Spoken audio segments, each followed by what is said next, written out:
Assalamualaikum warahmatullahi wabarakatuh.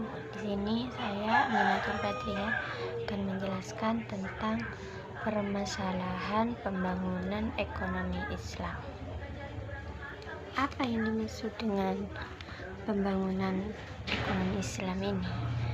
Yaitu proses untuk mengurangi kemiskinan serta menciptakan ketentraman dan kenyamanan dan tata susila dalam kehidupan.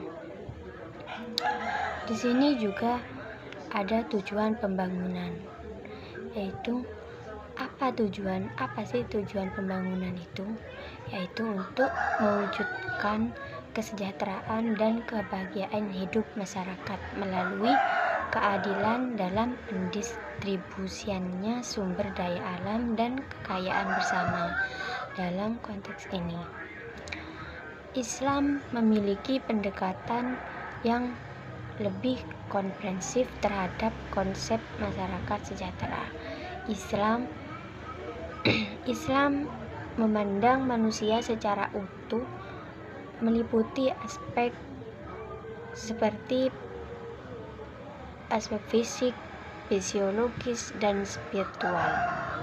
Oleh karena itu, konsep masyarakat sejahtera adalah pemenuhan terhadap kebutuhan primer untuk menghadirkan kesejahteraan lahir dan batin.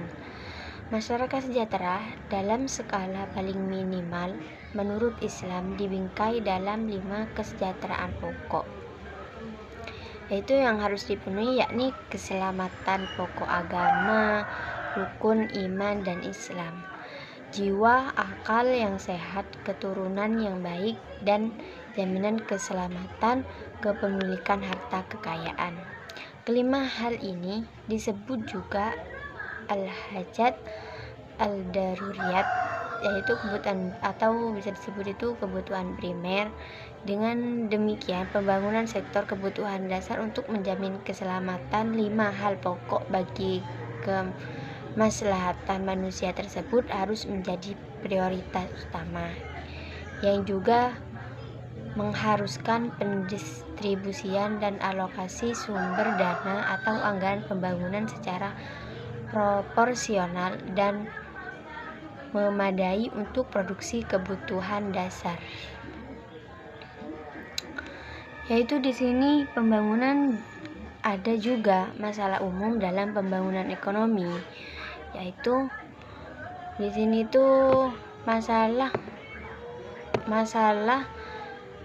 yang ada dalam pembangunan ekonomi, yaitu kemiskinan. Kenapa kemiskinan? Karena kemiskinan seringkali menjadi masalah yang tidak pernah terselesaikan dalam setiap tahapan pembangunan ekonomi di negara berkembang. Hal tersebut diakibatkan adanya siklus yang terjadi secara berulang dan sulit terselesaikan, yang sering diistilahkan dengan lingkaran kemiskinan, yang merupakan serangkai kekuatan yang saling mempengaruhi secara sedemikian rupa sehingga menimbulkan keadaan di mana suatu negara yang tetap miskin akan tetap miskin, yang kaya akan tetap kaya. Ini sering menimbulkan keadaan di mana suatu negara di sini akan mengalami banyak kesukaran untuk mencapai tingkat pembangunan yang akan lebih tinggi. Jadi, kemiskinan bisa menjadi suatu masalah dalam ekonomi pembangunan ekonomi. Yang kedua itu pengangguran. Kenapa pengangguran? Di sini tuh masalah pengangguran telah menjadi momok yang begitu menakutkan, khususnya di negara-negara berkembang seperti di Indonesia. Hal ini sudah tidak asing lagi ketika kita membicarakan masalah pengangguran yang ada di Indonesia. Pengangguran ini terjadi karena jumlah pencarian kerja yang lebih besar dari jumlah peluang kerja yang tersedia, dan masih ada anak yang putus sekolah sehingga kesulitan untuk mencari pekerjaan, sehingga terjadinya pemutusan hubungan kerja atau PHK karena krisis global.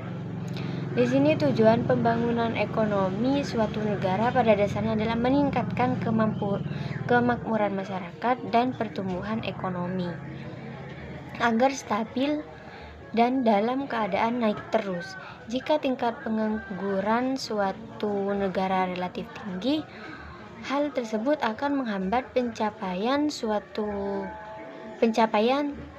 tujuan pembangunan ekonomi yang telah dicita-citakan. Hal ini karena pengangguran berdampak negatif terhadap kegiatan perekonomian. Pengangguran bisa menyebabkan masyarakat tidak dapat memaksimalkan tingkat kemakmuran yang dicapainya. Karena pengangguran bisa menyebabkan pendapatan nasional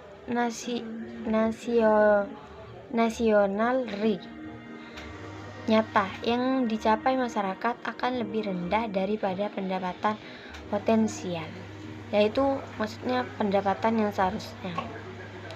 Oleh karena itu, kemakmuran dicapai masyarakat akan lebih rendah. Pengangguran akan menyebabkan pendapatan nasional yang berasal dari sektor pajak berkurang.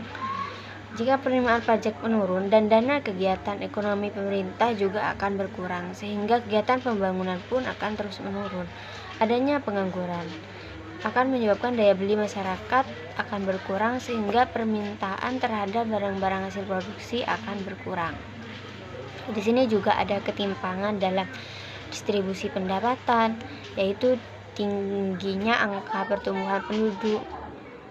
Nah, selanjutnya faktor pendukung pembangunan ekonomi. Apa saja faktor pendukung pembangunan ekonomi? Yaitu sumber daya alam, sumber daya manusia, ilmu pengetahuan dan teknologi, dan bisa dikatakan yaitu iptek.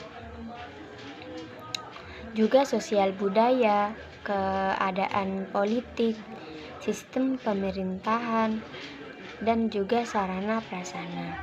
Ya, kiranya itu yang dapat saya jelaskan.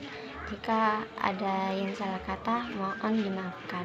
Wassalamualaikum warahmatullahi wabarakatuh.